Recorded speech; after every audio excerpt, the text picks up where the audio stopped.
Hola, hola, muy buenas noches, bienvenidos. Yo soy Mávila Huertas, esto es 2018 y está con nosotros ya aquí en los estudios el abogado del expresidente Alberto Fujimori, Miguel Pérez Arroyo. Con él vamos a conversar en unos instantes nada más. Hoy por la tarde tuvimos conocimiento de una decisión de la Corte Interamericana de Derechos Humanos que ordenaba el archivamiento de la acusación del Congreso contra magistrados del Tribunal Constitucional. Todo esto tiene que ver con el caso El Frontón, pero para aclarar cuál es la repercusión que esta decisión de la Corte tiene, nos hemos enlazado primero con el doctor Aníbal Quiroga, constitucionalista. Doctor, muy buenas noches. Buenas noches, Mávila, ¿cómo está? ¿Cuál es la consecuencia para el país? Acá hay una intromisión de la Corte en los foros parlamentarios, como han dicho congresistas como Úrsula Letona de Fuerza Popular. No, bueno, es una decisión adversa a la defensa del Estado peruano. Es una decisión que trae consecuencias, pero no es un foro internacional, es una Corte Supranacional que está ligada al Perú por un tratado que el Perú suscribió voluntariamente en 1982. Entonces, si hemos firmado un tratado y hemos adquirido un compromiso internacional, no nos queda otra posibilidad que cumplirlo y acatarlo. Además, el Perú es uno de los pocos países, y no el único, que ha dado una ley de procedimiento de ejecución de las sentencias de la Corte Interamericana. Entonces hay un procedimiento de ejecución para cumplir con esto, ¿no? Ciertamente es una enmendada de plana al Congreso, es una suerte de blindaje al Tribunal Constitucional que ahora en adelante podrá hacer lo que quiera y no se le va a poder tocar, van a ser una especie de semidioses, pero en esta decisión dividida que la Corte ha tomado por mayoría, que es muy discutible, lo que se dice es que en el fondo, para proteger el caso de Frontón, los magistrados tomaron esta decisión y para proteger a la víctima del caso Frontón, pues hay que dejar que los magistrados tengan plena libertad de seguir actuando en el caso como mejor les parezca, ¿no? Claro, no ha sido por unanimidad, ¿no? Ha sido 5 contra 2. Sí, han pasado por encima de lo que es un juicio político, han pasado por encima de la responsabilidad. La verdad también, Mávila, es que la defensa del Estado peruano fue pésima. No digo mala, pésima.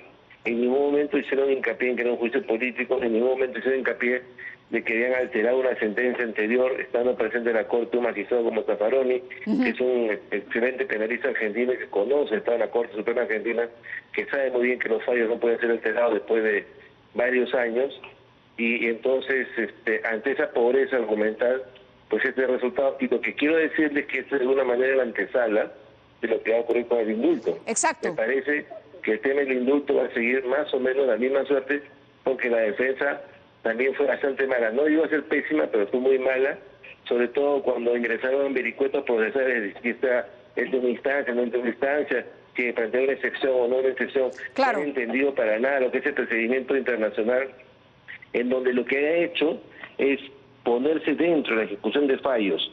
Uno en el caso Frontón, en el caso del Tribunal Constitucional, y otro en el caso de la Cantante Barros Altos, que en el caso de Fujimori, del indulto a Fujimori.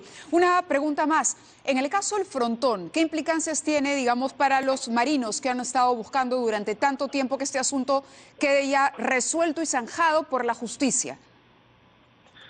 Bueno, ahí hay una posición también en la que hay que esperar, porque si bien es cierto, la Corte Interamericana ha blindado a los magistrados respecto a la acusación constitucional, que con eso, aunque discuta, grite, chille, va a tener que acatar.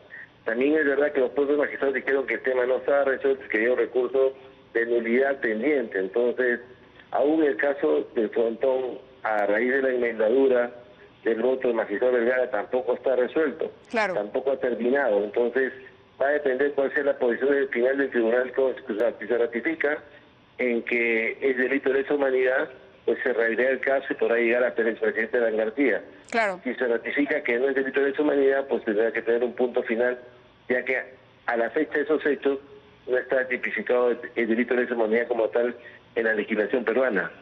Correcto, doctor Quiroga. Muchas gracias por aclararnos algunos puntos, sobre todo lo importante de lo que nos ha dicho. Más allá de eso, bueno, destaco dos cosas. Una, que la decisión de la Corte hay que acatarla, nos guste o no, porque hay un compromiso firmado por el país, es una Corte supranacional. Y dos, lo que significa esto como antecedente a lo que podría ser el pronunciamiento de la Corte en el tema del indulto otorgado a Alberto Fujimori. Muy buenas noches, doctor Quiroga, y gracias nuevamente. Encantado. Buenas noches, Mávila. Gracias.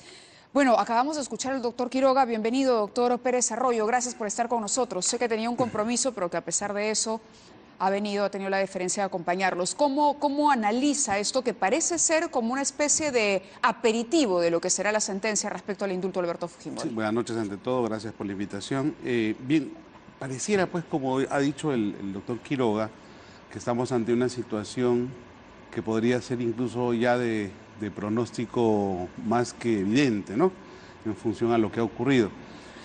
Sin embargo, hay situaciones, creo que hay que todavía esperar, porque si bien es cierto, lo que ha ocurrido con el tema del caso Frontón y tal, con los miembros del Tribunal Constitucional, un poco perfila, ¿no?, los aspectos ideológicos, los compromisos probablemente activistas que tienen los señores, en su mayoría, de la Corte Interamericana. Yo creo que el cuidado que van a tener para abordar el caso Fujimori va a ser mucho mayor, mucho mayor. El día de la vista de la Corte Interamericana, quien habla fue 2 o 3 días antes al día de la vista. Y me hice acompañar por otros 2 profesionales, uno de ellos incluso un profesor de Derecho Constitucional que maneja mejor el tema de la Corte Interamericana y de las situaciones que podrían haber significado esto. Me comentó que había visto gente de la comisión, más allá de lo que en términos protocolares pudieran estar presentes, incluso personal del propio Tribunal Constitucional aquí, ¿no? Entonces, eso obviamente de alguna manera, a la vista de lo que ha ocurrido, ¿no?, podría significar algo. El profesor Gustavo Gutiérrez, estoy hablando, quien ha venido varias veces también aquí, al canal. Luego, aparte de esto, lo que también un poco hemos podido ver es el cuidado excesivo que debe tener, porque ya hay varios países que están teniendo una actitud rebelde, si acaso, ante la Corte por los excesos que está cometiendo. El día de hoy se publicó... ¿Usted diría que lo que ha ocurrido con el Congreso, por ejemplo, puede ser considerado un exceso? No conozco a detalle el caso, pero creo yo que hay situaciones en las que la Corte debe tener extremo cuidado. No estamos hablando de una situación en la que hay dictaduras o en la que hay excesos en cuanto al uso del poder, sino hay meros procedimientos que podían o no luego aterrizar en una acusación, o mejor dicho, en una destitución, que era lo que en su momento estaba pidiendo el tribunal, la subcomisión de acusaciones, y que obviamente, como ha dicho también el profesor Quiroga, no fue de alguna manera develado por la defensa del Estado. Esto es, si estábamos en un tema de mero procedimiento en la que el dictamen de la subcomisión de acusaciones todavía tenía que ser aprobado por la comisión permanente y a su vez elevado al pleno, ¿cómo es entonces que podía verse? Que salta hasta la Corte. Que salte hasta la Corte. Que salta hasta la Corte, que es un poco el argumento que se ha esgrimido también en el caso del indulto a Alberto Fujimori, que ese es el argumento. Pero adicionalmente a esto es la conexidad que hay entre el tema Frontón y el tema de los magistrados del TC, que obviamente fue, digamos, conectado de una manera así un poquito... no artificiosa ni forzada, pero sí con bastante, digamos, filigrana, ¿no? Y que obviamente podía haberse establecido en una lógica, si acaso, mucho más objetiva. Es, oye, espérate a que el acto lesivo sea evidente, ¿no? Espérate a que por lo menos haya una situación en la que la destitución esté pronta, y no todavía estamos ante una lógica de procedimiento que está en curso. Sí, a propósito de eso, también lo habíamos invitado porque hoy trascendió una información publicada en el Diario de la República, usted tiene un resumen ahí, que es que un día antes de la vacancia se había pedido información médica para el indulto, se cuestiona el procedimiento del pedido. Me parece que es la Comisión de Gracias Presidenciales la que hace el pedido y no la dirección, a ver si me permite el resumen. La dirección. Lo tenía, sí, gracias, muy amable, lo tenía. Parece que acá hay un tema irregular. Es claro, el reglamento indica que el director del centro penitenciario, o sea, el director de donde estaba recluido Fujimori, era el que debía solicitar la información médica, y sin embargo, en este caso es Camilo Santillán Vergara quien la requiere, que es el director de Gracias Presidenciales. Esto, de acuerdo por lo menos a lo que opina el doctor Rivera, de Defensa Legal, del Instituto de Defensa Legal, sería un vicio de proceso en el caso del indulto. Además añade que hay dos actas médicas, una del 17 y otra del 19 de diciembre, esto todo de acuerdo a la información del expediente que él ha podido revisar. ¿Este es expediente el que se ha llevado a la Corte Interamericana también? Supongo que sí, ¿no? Lo que hay que preguntar en todo caso es cómo es que ha tenido el acceso a esta información. porque esta información, en todo caso, era una información que se decía reservada por la información o por el contenido bastante personalísimo e íntimo que había en función al señor Fujimori. El ministro de Justicia había advertido eso, incluso cuando envía la información. Había dicho, exhortamos a la Corte y a todos los que tengan que ver en este caso, que este expediente debe manejarse con la reserva del caso. ¿Esto podría considerarse, digamos, como un error táctico por el lado de las víctimas? Desde luego. ¿Podría ser aprovechado por el lado de la defensa del Estado? Eso constituye, si acaso, una delegitimación de lo que pudiera ocurrir después con el tema de la Corte Interamericana. Porque ¿cómo es posible que una información de carácter absolutamente reservado y que solamente es de manejo de la Corte, luego es publicado o en todo caso dado a conocer por la parte contraria? Eso quiere decir que la parte contraria maneja circuitos de información vedados para las partes en este caso. Ese es un tema. Otro tema es, por ejemplo, lo que pasó el día de hoy en Expreso y Correo, que dieron cuenta, sobre todo Expreso, que dieron cuenta de que el tema Pativilca venía en contra y que incluso la sala penal había decidido no aplicar el tema de la gracia presidencial. Tuve contacto con algunos periodistas de Expreso y incluso manifestaron que esa información la tenían desde la propia sala superior, de los jueces de la propia sala superior. Ahora hay que probarlo, ¿no? ¿De qué estamos hablando, no? O sea, estamos hablando de una situación de infiltración, en este caso, de psicosociales. Claro, en este no, pero caso, lo más curioso, Mávila, déjame que termine sí. la idea en 10 segundos, es que los señores de la sala B del Poder Judicial o de la Sala Nacional están de vacaciones. Entonces, ¿de qué estamos hablando? O sea, estamos ante una Y la situación... información había trascendido a pesar de que están de vacaciones. Así es. Entonces, hay una situación en la que nos estamos enfrentando a un conjunto de colectivos que tienen muy penetrado el Poder Judicial, que tienen muy penetrado la Fiscalía y probablemente, y casi estoy seguro, también hay una penetración enorme en la Corte Interamericana, ¿no? Claro, en este caso es el propio, el artículo del diario La República, cita textualmente al señor Rivera, al abogado Carlos Rivera. Dice, esto sucedió el 20 de diciembre pasado, un día antes de que se votara la vacancia del presidente. De acuerdo con los documentos que encontró Rivera en el expediente del indulto de Fujimori, al que tuvo acceso en la Corte Interamericana de Derechos Humanos, ese 20 de diciembre Santillán Vergara apuró el requerimiento de la historia del exmandatario de la Clínica Centenario Peruano-Japonesa a la Red de Salud de Lima Este y también al Instituto Nacional de Enfermedades Neoplásicas. Esto nos permite, y esto está entrecomillado, o sea, son palabras del doctor Rivera, concluir que el expediente remitido por el director del penal Barbadillo estaba incompleto y siendo un indulto humanitario no tenía ni siquiera las historias clínicas. En pleno debate de la vacancia y cuando el Ministerio de Justicia decía que no tenía solicitud del indulto, el director de Gracias Presidenciales estaba oficiando a estas 3 instituciones para que hagan llegar de manera muy urgente los documentos médicos del señor Fujimori. Ahora, ¿se puede considerar esto, este apuro, en cualquier caso revelado por el abogado Rivera, también como una falta al proceso, un vicio claro, en el otorgamiento del indulto? Lo que ellos están estableciendo a partir de esta aparente verificación es un vicio procesal insalvable que acarrearía la nulidad del expediente médico y a su vez el del propio indulto. Del propio indulto. Mire, en lógica procesal hay irregularidades que son convalidables y hay irregularidades que no son convalidables.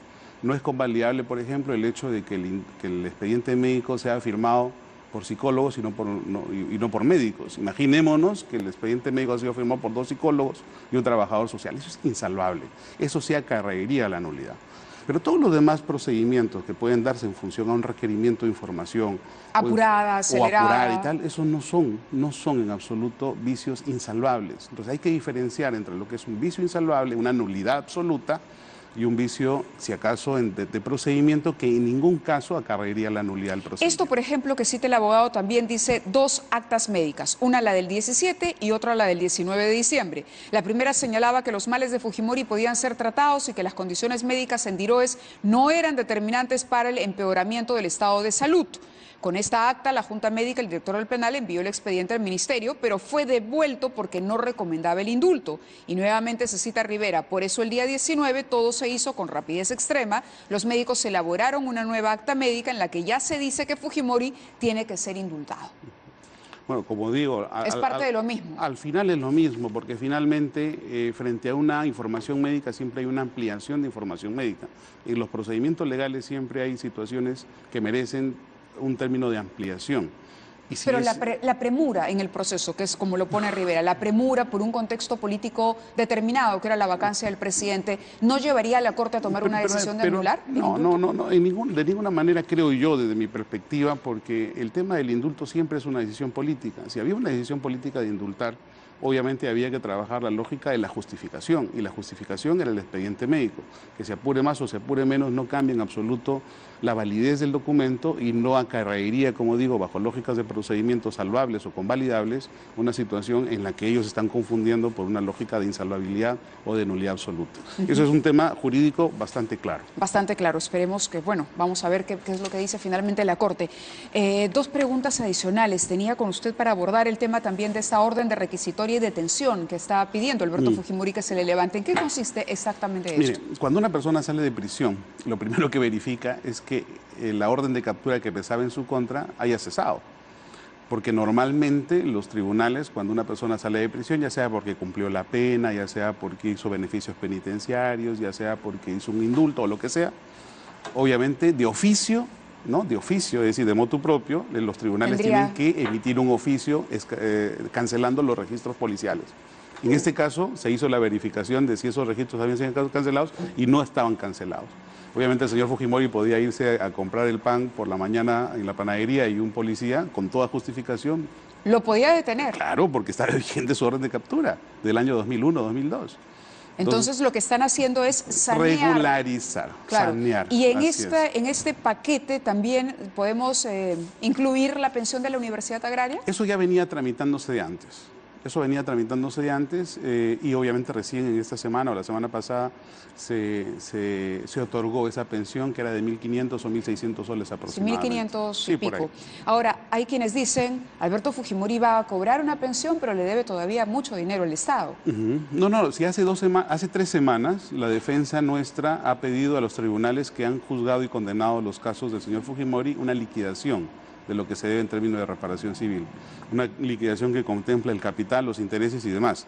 Entonces, eso obviamente va a significar que una vez que se liquide, se trabaje en lógicas de aportación parcial, es decir, todos los ingresos que el señor Fujimori pueda tener de aquí en adelante, a fin de ser descontados en un porcentaje del 10 al 15% aproximadamente. Es decir, ¿Alberto Fujimori va a pagar la reparación? Absolutamente. Él es consciente de que el indulto solamente le ha cancelado los años que le faltaban por cumplir en cuanto a pena. Porque la pensión es inembargable, según entiendo. Pero una cosa es que sea inembargable y otra cosa es que él voluntariamente pueda aportar. ¿Y eso es lo que va a hacer? Eso es lo que va a hacer. ¿En qué medida, en qué porcentaje de la pensión? Entre el 10 y el 15%. 10 y el 15% de lo que él reciba mensualmente, de todas las pensiones que pueda recibir. De todos los ingresos que pueda recibir.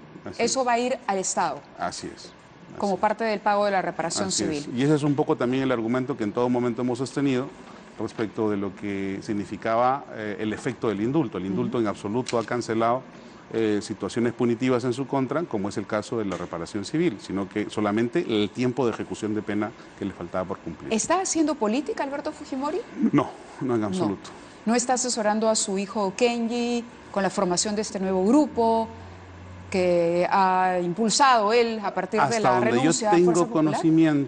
Hasta donde yo tengo conocimiento, obviamente yo no vivo en la casa de La Molina, pero hasta donde yo tengo conocimiento y he podido verificar, el señor Fujimori está teniendo una vida muy tranquila, muy reposada, buscando siempre, obviamente, su estabilidad médica, ¿no? Porque obviamente lo que no puede tener es sobresaltos, ni mucho menos que, obviamente, facilite cualquier tipo de repuntamiento del mal cardíaco que tiene. Sí, varios portales también han señalado que ante la posibilidad de que el indulto sea revertido por la Corte, Alberto Fujimori dejaría el país. No lo creo. En algún momento conversé con él y él tiene muchas ganas de estar aquí por su familia, por sus nietas. Pero ante la posibilidad de regresar a la cárcel. Esa posibilidad es muy lejana, muy remota en función a lo que más o menos hemos previsto nosotros. Es muy remota. ¿Está confiado en que el indulto no va a revertir? Absolutamente. Muy bien, muchísimas gracias por haber estado con nosotros. Ha sido el abogado del expresidente Alberto Fujimori. Hacemos una pausa y regresamos con información importante sobre el interrogatorio a Jorge Barata. Hoy, como ustedes saben, estuvo el abogado, el doctor Kaufman, se reunió con algunos fiscales aquí en Lima, viendo los últimos detalles de lo que será este interrogatorio programado a realizarse en Sao Paulo el 27 y 28 de febrero. Con eso regresamos.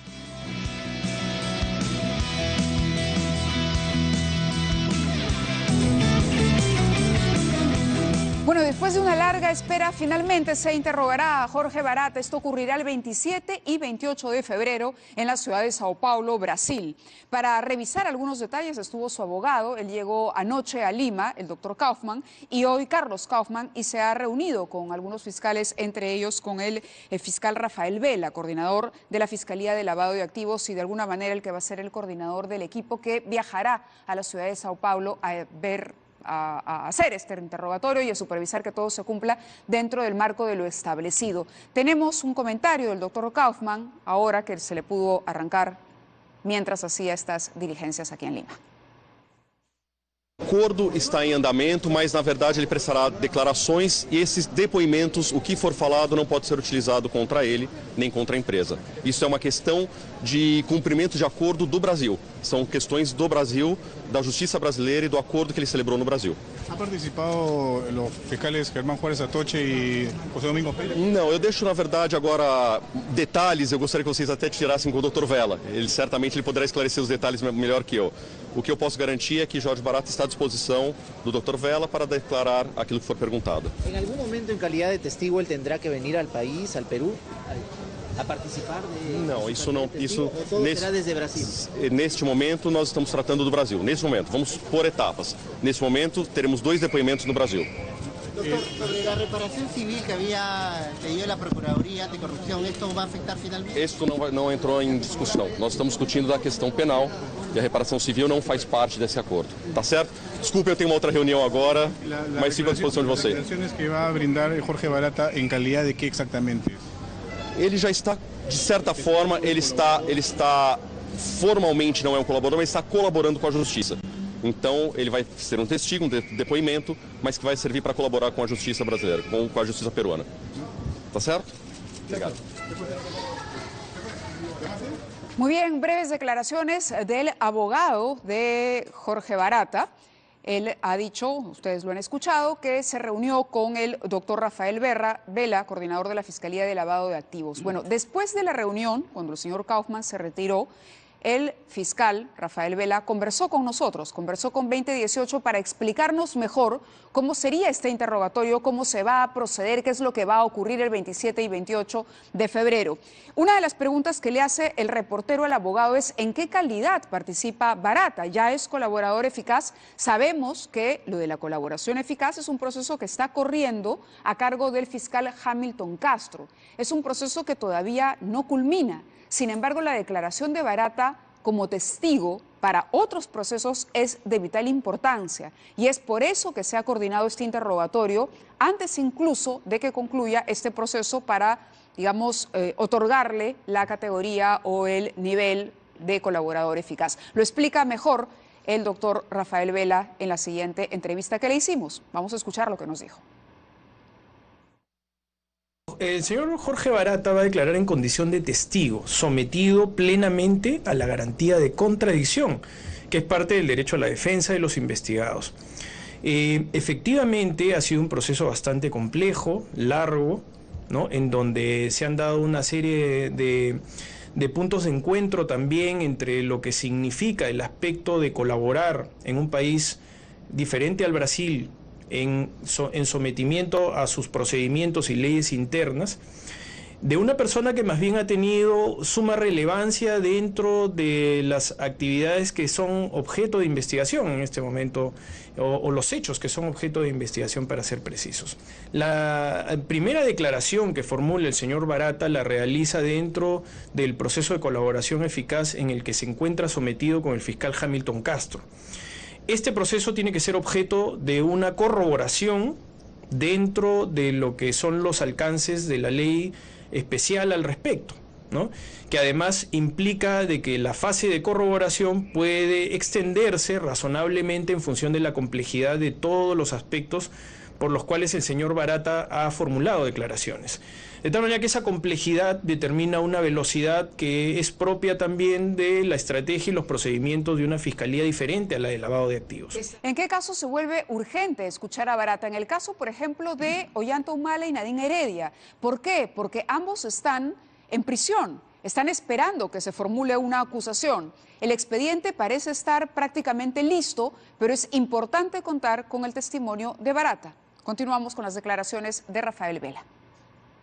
El señor Ollanta Humala Tasso como la señora Nadine Heredia están en este momento legalmente en un plazo de prisión preventiva debido estrictamente a lo que el Ministerio Público interpreta como razonable y que fue sometido a conocimiento y a evaluación de la legalidad judicial. En 3 instancias en el Poder Judicial se determinó la condición que en este momento tienen, que son personas investigadas sujetas a un mandato de prisión preventiva por 18 meses. Sin embargo, en la razonabilidad del plazo, la Fiscalía, en sus deberes de legalidad y objetividad, también tiene que razonablemente estimar que estamos ante una investigación bastante madura, en donde el acortamiento de los plazos es consustancial también a una situación jurídica que no se debe desconocer. Por tanto, en ese esquema de exigencia y de celeridad y de voluntad de averiguación de la verdad, nosotros planteamos esa estrategia de buscar el testimonio indispensable del señor Barata para poder construir también nuestras imputaciones y poder migrar a una etapa definitiva y mucho más madura, que es la etapa intermedia previo a lo que podría ser un juicio probable o lo que sería una causa probable de enjuiciamiento. Están baratizadas las investigaciones en el Ministerio Público. ¿Qué condiciones puso Jorge Barata? Nos responde el fiscal Vela. ¿Y el sistema de justicia brasileño impone condiciones al peruano? Ninguna imposición. Nosotros estamos en absoluta libertad, liberalidad de aceptar las condiciones si es que son compatibles con nuestra legislación. ¿Y cuáles son esas condiciones que se ha puesto? La condición es un acuerdo de inmunidad respecto a lo que significa el uso de la prueba. Es decir, en otras palabras, si de la declaración puede fluir responsabilidad penal hacia el testigo o el colaborador, en este caso protegido por las autoridades brasileñas, nosotros estamos en la imposibilidad de poder iniciar una investigación contra ninguno de ellos. ¿Esto por qué? Porque se violarían 2 garantías fundamentales en análisis de la legalidad brasileña y también de la nuestra, de la peruana, que es la garantía de no autoincriminación de un testigo por un lado y la garantía del non bis in idem, es decir, que una persona no puede ser penada o sentenciada 2 veces por un mismo hecho, considerando de que ellos ya han declarado ante las autoridades brasileñas y han recibido una sanción por esos mismos hechos. Claro, el marco normativo dentro del cual se va a llevar a cabo esto es el marco normativo brasileño. El peruano, hay un convenio para que vayan los fiscales, pero todo el marco normativo es de acuerdo al orden jurídico brasileño. Continuamos escuchando. Pero cuando se habla, por ejemplo, de permitirle retirar su dinero del país, sí, de permitir que él no pueda tener un juicio que enfrentar, digamos, no sea incriminado en una investigación, se habla también de esa suerte de beneficios, está exonerado de todo, hasta de una reparación civil. Lo que sucede es que en tanto no exista una investigación penal sobre estos hechos, el señor Barata, como tal, puede hacer disposición de sus bienes. Eso es algo que está absolutamente no es parte legitimado del acuerdo. Porque lo que es parte del acuerdo es su protección desde los testimonios que él ha brindado. Correcto. Eso está claro, porque eso es a lo que nosotros nos hemos obligado desde que en el mes de mayo solicitamos y obtuvimos la declaración del señor Marcelo Bahía Odebrecht. Entonces, en el contexto de esa situación es que se inserta también la protección del señor Jorge Barata. Y en ese orden de ideas, naturalmente, él en este momento no tiene una investigación abierta en el Perú. Y por tanto, al no tener ninguna investigación abierta en el Perú, él puede efectivamente disponer, hacer uso de sus bienes como él estime pertinente. En otro momento le preguntábamos al fiscal Vela, por ejemplo, lo que había sucedido con el anuncio de la Procuraduría ad hoc, cuando se anunció que la reparación superaba los 3.000 millones de soles, y si esto había sido un problema para llegar a un acuerdo. En efecto, hubo una suerte de susto, de temor por el lado brasileño respecto a esta suma, pero la coordinación de la Fiscalía le explicó a la defensa del señor Barata que iban en vías paralelas. La Procuraduría hacía un trabajo que está dentro de lo administrativo, el foro administrativo, y ellos manejaban la parte penal. Sobre cómo será el interrogatorio, qué pasará exactamente ese día y quiénes estarán, nos responde también Rafael Vela. El día 27 iniciamos el interrogatorio con el fiscal Germán Juárez Atoche a las 2 de la tarde. Esto metodológicamente lo hemos acordado con el fiscal Orlando Martello, que es el encargado de dirigir ambas declaraciones. Hemos tratado de razonablemente estimar que el tiempo para el fiscal Juárez Atoche sea razonablemente menor incluso que el del fiscal Pérez Gómez, por la cantidad de preguntas que se han formulado, ¿no? ¿Cuántas son en total? Bueno, el fiscal Juárez Atoche ha formulado 31 preguntas y el fiscal José Domingo Pérez, 71, ¿no? ¿Los abogados de las partes también participan del interrogatorio? Efectivamente, pueden participar en el interrogatorio los abogados de la defensa. Pueden tener algún grado de participación dependiendo de la regulación que dirija el fiscal Orlando Martello al respecto. Sin embargo, hay que ser claros en determinar que el fiscal Orlando Martello se rige por las leyes brasileñas y ninguno de los participantes es abogado en ejercicio en el Brasil. Por tanto, hay que entender que la dinámica de esta diligencia está inserta dentro de la legalidad brasileña. Por tanto, el fiscal brasileño es bastante flexible con el desarrollo de la diligencia, pero también hay que entender que la participación activa no está tampoco permitida en absoluto, sino de manera parcial para quienes no tenemos la posibilidad de actuar como abogados en el Brasil. Eso quiere decir además, adicionalmente, que la diligencia se lleve a cabo en portugués, que también es una limitación dentro del desarrollo de la misma. Por tanto, hay que compatibilizar todos estos aspectos para que la diligencia se lleve a cabo sin sobresaltos. Es verdad también que los abogados tienen la posibilidad de formular aclaraciones o esclarecimientos o repreguntas, pero de manera limitada a través del fiscal Orlando Martello. Ahí están las reglas de juego. ¿Y de qué hablaron Kaufman y el fiscal Rafael Vela para terminar la entrevista? Sí, el tenor de la reunión ha sido muy productivo porque más allá de la satisfacción ya que existe para poder haber definido la fecha de la declaratoria. ¿De qué dependía básicamente la fecha? No, la fecha estaba ya decidida, ¿no? Dependía más bien del ajuste de la agenda de todas las personas que pueden eventualmente participar dentro del desarrollo de la diligencia.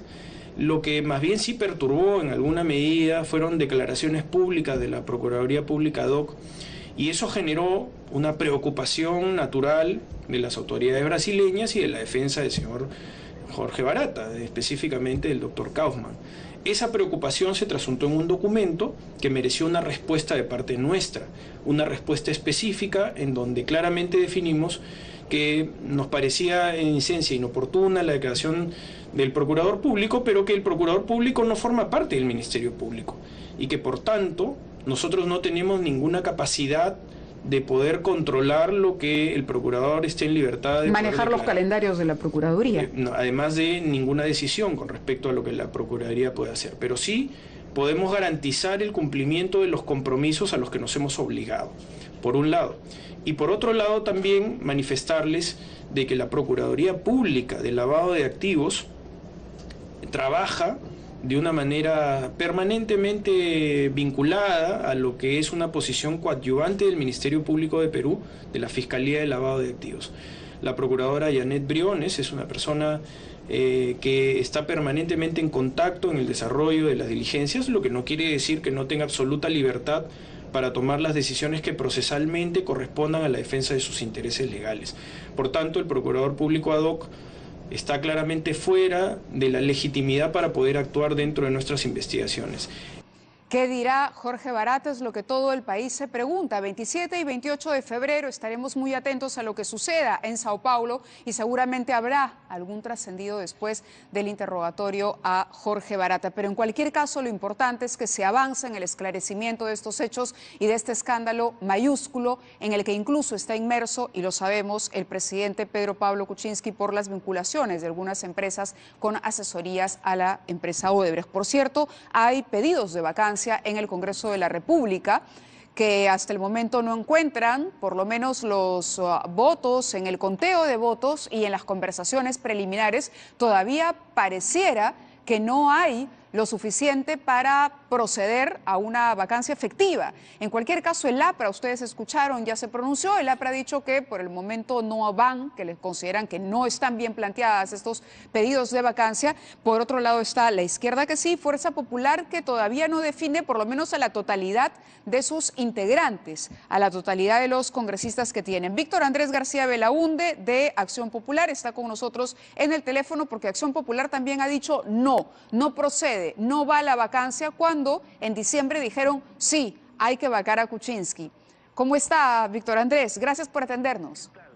¿Qué tal? Muchas gracias. Aquí estoy en Piura. Disculpa por no estar presente. No hay problema. ¿Cuál es la lógica de Acción Popular esta vez? Porque quienes defienden la vacancia ahora dicen no ha cambiado nada. El presidente lo que dijo en diciembre, hoy al contrario, está más comprometido porque han aparecido nuevos papeles del Banco de Crédito y nuevas relaciones entre las empresas con la constructora Odebrecht. Así es. Bueno, primero han aparecido más cosas y las cosas que vimos en diciembre pasado no han desaparecido. O sea, se están acumulando a lo nuevo que está apareciendo. Nosotros no nos negamos a votar por la vacancia en absoluto. Creemos que hay que esperar. En política hay que saber esperar. No podemos plantear una vacancia cada 30 días y repetir los mismos argumentos. Queremos tener mayores argumentos de los que ya hemos tenido en diciembre y queremos esperar, por ejemplo, a la declaración de Barada, que creo que es importante, probablemente la declaración de Kuczynski y también, si es posible, obtener algún informe preliminar de la Comisión Lavallato para que con todos esos elementos no se nos acuse de una vacancia express, sino de una vacancia muy bien fundamentada, muy bien respaldada por pruebas contundentes para plantearla y que sea aprobada en su momento. Ahora, preferiríamos que la vacancia no se dé y que el señor Kuczynski dé un paso al costado, renuncie, porque la vacancia afecta al país, afecta a todo el país. En cambio, la renuncia afectará solamente a Kuczynski y a su entorno muy pequeño. Y la institución presidencial continúa, el gobierno continúa y con eso la tranquilidad social y económica del país se puede conservar. Eso quiere decir que entonces Acción Popular todavía no tiene una decisión tomada. Exactamente. Nosotros además, cuando no nos ponemos de acuerdo, nos ponemos de acuerdo para que cada cual vote de acuerdo a su conciencia. Son temas muy complicados, muy delicados y por lo tanto es muy difícil aplicar consignas a unas votaciones de esta naturaleza. Correcto. Muchísimas gracias por su participación en el programa. Gracias por atendernos. Muy buenas noches. Bien, y ya está con nosotros el ex canciller Luis González Posada. Hay varios temas, el tema de la Corte con el que abríamos el programa, el tema también de Venezuela. Yo no sé si ustedes han visto las imágenes, pero los éxodos de venezolanos hacia Colombia son tremendos. La cantidad de gente realmente es absolutamente preocupante y conmovedor ver que la gente está dejando su país buscando alimentos, buscando lo que fuera para sobrevivir. El presidente Juan Manuel Santos ha impuesto ahora una serie de condiciones justamente para la migración, el pase de ciudadanos venezolanos a territorio colombiano. Vamos a hablar en extenso, bienvenido y muchísimas gracias por estar con nosotros. Sabemos que usted ha asumido la causa venezolana como propia y quisiera más bien pedirle si nos da 5 minutos o menos, adelante, 30 segundos. Vamos a la pausa y regresamos para hablar con Luis González Posada.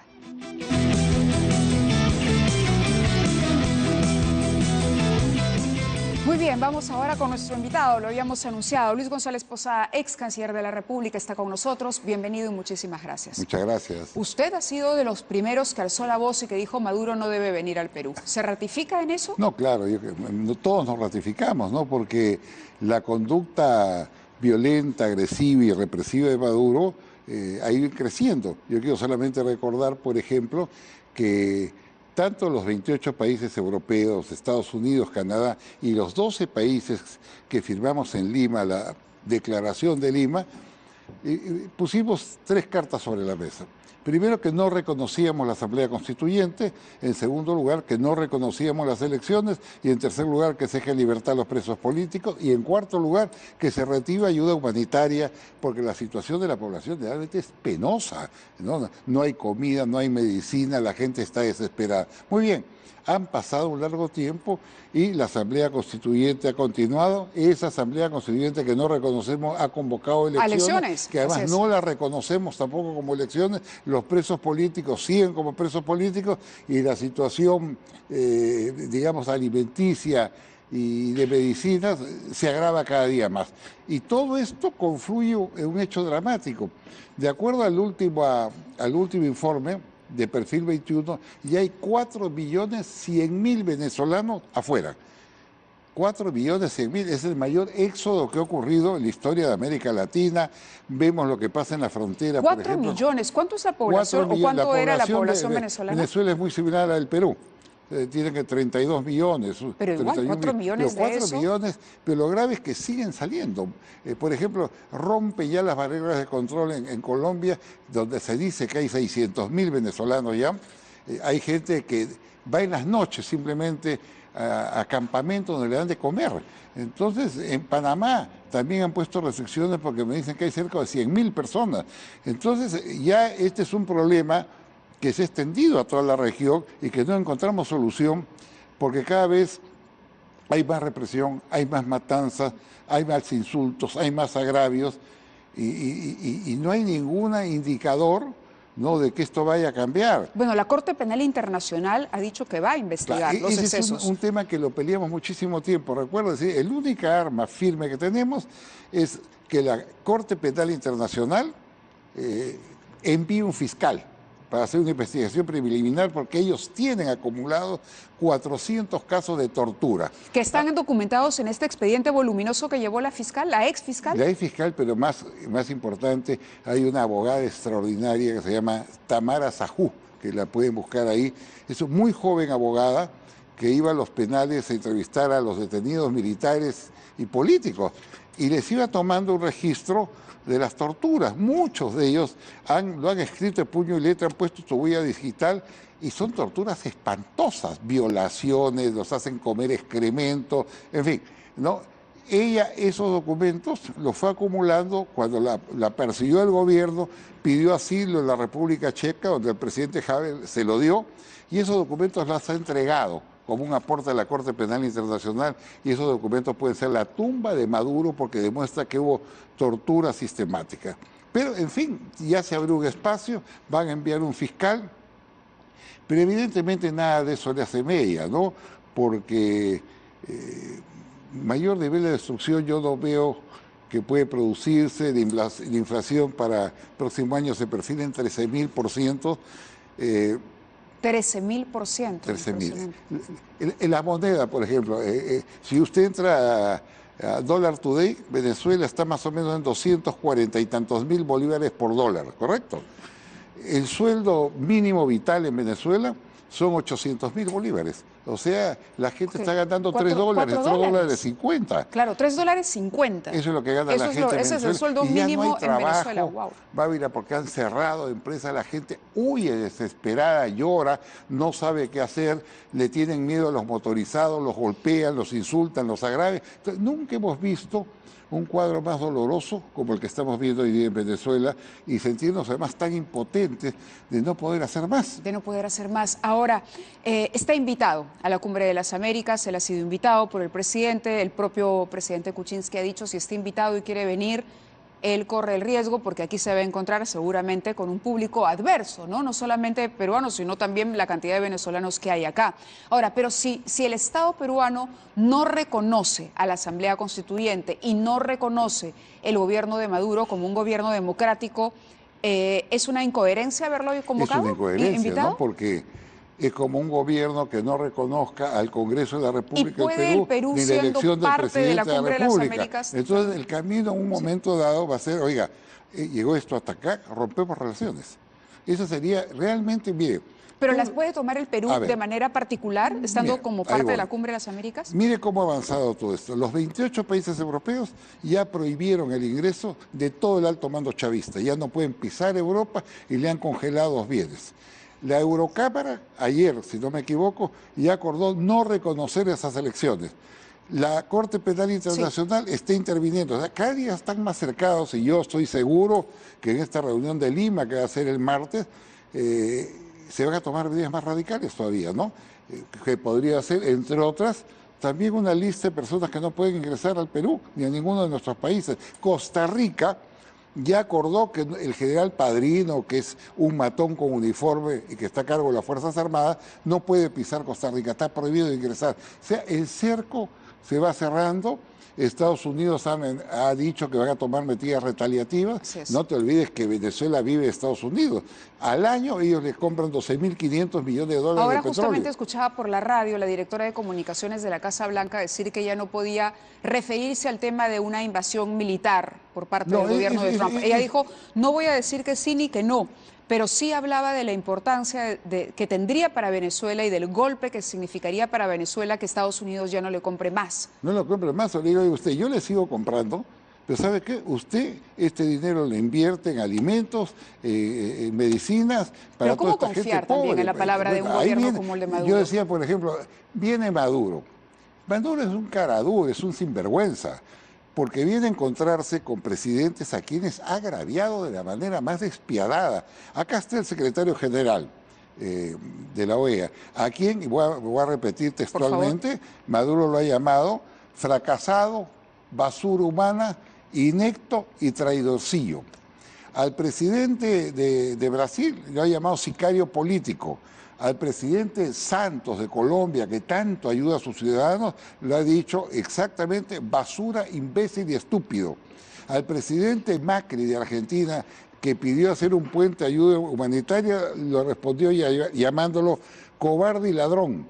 Bueno, yo podría seguir repitiendo porque a todos... ¿Y al presidente Kuczynski? Al presidente Kuczynski lo tengo acá, no le he dicho inmoral, agente de los Estados Unidos, perro simpático, y que estaba planeando con el presidente de los Estados Unidos una invasión a Venezuela, lo cual es un disparate. Yo lo que te quiero decir es que esta personalidad psicopática se expresa de esa manera, está acostumbrado a tratar a los seres humanos así, a los jefes de Estado, y no te cuento a Peña Nieto, al presidente de México también ha insultado, ahora, ¿qué vasallo del pasa imperialismo. en la frontera de Venezuela con Colombia? Porque las imágenes que hemos visto ayer realmente eran sorprendentes y esto me parece que se repite todos los días. Ahora, Santos ha tomado una serie de medidas. ¿En qué consisten básicamente esas medidas? Yo esperaría, por ejemplo, que en esta cumbre de Lima, que es un éxito diplomático del Perú y es un activo del presidente Pedro Pablo Kuczynski, lo debemos decir con toda claridad, porque nuestro país ha liderado una posición firme en el tema de Venezuela, yo espero que tomen medidas más radicales, ¿no? Pero que también se comprenda una política conjunta sobre el problema migratorio. Hay que pedir recursos, hay que pedir apoyo, ¿no?, para auxiliar a tanta gente que viene desesperada, que ha abandonado hijos, familias, porque tiene que sobrevivir. ¿Pero está informado sobre las medidas que ha impuesto Juan Manuel Santos? Sí. Es decir, ha puesto ya algunas condiciones adicionales. Y Panamá también, algunas condiciones, digamos, más estrictas. No te olvides que ellos son frontera. Entonces, por ahí transita la gente, no hay ningún tipo de control. Todo esto es un drama humano, pero ¿sabes qué, Mávila? Te dejo una lección. Acá no funcionan los organismos internacionales. Todos los organismos son una farsa, y lo digo directamente, y te voy a poner ejemplos. Por ejemplo, ante la agresión al Parlamento venezolano, que entró pues un grupo de matones, recuerda, con pistola y cachiporras, y le rompieron el alma a 15 parlamentarios, y lo sacó un coronel empujones al presidente, mi gran pregunta es, ¿dónde estuvo el Parlamento andino, el Parlamento masónico, el Parlamento latinoamericano, el Parlamento indígena, que son instituciones formales cuyo primer objetivo, cuyo primer sentido de funcionalidad es apoyar a los parlamentos cuando están teniendo problemas? ¿Qué pasa con la Comisión y con la Corte Interamericana de Derechos Humanos? Ahora vamos, por ejemplo, ¿no?, están bloqueados. La OEA tiene un sistema de bloqueo que hay que decirle al secretario general. ¿Sabe cuál es el sistema de bloqueo? Dos acciones fundamentales de la OEA. La OEA puede hacer veeduría electoral. O sea, cuando hay elecciones, y ha hecho 260, si no me equivoco, manda equipo de técnicos, de gente especializada para garantizar la limpieza del sufragio. Esa es primera función. La segunda, cuando ve hechos como el que ha ocurrido hace poco en Venezuela, donde mataron de un balazo en la cabeza al capitán Pérez y a 6 personas más, entre ellos una mujer embarazada, la Comisión de Derechos Humanos manda un equipo a verificar. Eso es en teoría. Pero ¿sabe qué dicen las normas internas de la OEA? Que para hacer veeduría o para mandar un equipo a hacer una investigación in loco, in situ, tiene que tener autorización del gobierno. Y el gobierno de Maduro nunca le ha dado autorización ni para un caso ni para otro caso. Entonces, la propia OEA tiene normas que tienen que reformarse porque le impide que podamos ser un órgano operativo. No funciona, ni ha funcionado en ningún caso. En la crisis centroamericana han tenido que crear el grupo de contadora, de apoyo, porque el sistema no funciona. Entonces, tienes otros organismos fantasmas, UNASUR. Yo digo, ¿para qué sirve UNASUR? Para nada. Tienes la Comunidad de Naciones Latinoamericanas, el Caribe, que fue firmada con bombos y platillos, 35 estados, todos los latinoamericanos menos Estados Unidos y Canadá. No funciona, no tiene ni sede. Entonces, todos estos hechos nos llevan a la necesidad de rediseñar el sistema interamericano para que los principios y valores que consignan se cumplan. Voy a aprovechar este diagnóstico que ha hecho para retrotraernos al tema del del pronunciamiento de la Corte el día de hoy con respecto al caso de los miembros del Tribunal Constitucional, del Frontón y del Congreso de la República. ¿Le parece oportuno, le parece que está bien que la Corte tome esta decisión y que el Congreso la acate, como dijo el doctor Quiroga al inicio del programa? Absolutamente precipitada, sin fundamento, y no es el primer problema que tiene la Corte y la Comisión. Hace una semana... el Perú tendría que acatar igual. Se realizaron elecciones, recuerda usted, en Ecuador, donde hicieron plebiscitos, preguntas. Una de las preguntas era si debía ser removido el Consejo de Participación Ciudadana, un grupo que está controlado básicamente por el expresidente Correa. Y la población abrumadoramente votó a favor, votó 65%. Pero le hablo de este caso Pero salió concreto. la comisión diciendo que no era válida esa votación y que debían responderle en los cargos. Entonces el presidente Lenín Moreno de Ecuador salió con todo el Consejo de Estado diciendo que no acataba esa decisión, que era un atropello. Lo mismo ha hecho el presidente Santos en Colombia. Entonces, ¿le parece que ha sido apresurado y excesivo lo que ha ocurrido? Yo creo ahora? que sí. Oiga. ¿Y le parece también, como dijo el doctor Quiroga, que es una suerte de anticipo de lo que va a ocurrir con el indulto? Bueno, sería pues un acto de barbarie. El presidente de la República tiene como atribución constitucional histórica conceder indultos. No me parecerá, sí me parecerá, pero puede o debe conceder indultos. Pero si mañana la Comisión o la Corte revoca un indulto, bueno, ¿en qué estamos? Va a desestabilizar el país. Entonces, todos estos temas, por ejemplo, los líos que está teniendo la Comisión en la Corte, acaban de tener un problema grave en Colombia porque habían desaforado al alcalde, Petro. Y de repente salió la Corte, repóngalo. Y salió el presidente Santos, que es un demócrata, y dijo, no señor, se está no excediendo en sus funciones, está ingresando, digamos, a los... invadiendo los fueros particulares de los estados. Naturalmente que hay una invasión de fueros. El presidente de Ecuador dijo, ¿cómo es posible que 3 personas pretendan suplantar la decisión soberana de millones de ecuatorianos que votaron en un sentido? Entonces, todo esto nos debe llevar a un replanteamiento del orden internacional para hacerlo más eficiente y para que los principios y valores tengan una correlación con hechos prácticos. Muy bien, muchísimas gracias por haber Mávila. estado con nosotros. Así terminamos la semana. Regresamos el lunes, como siempre, a las 9 de la noche.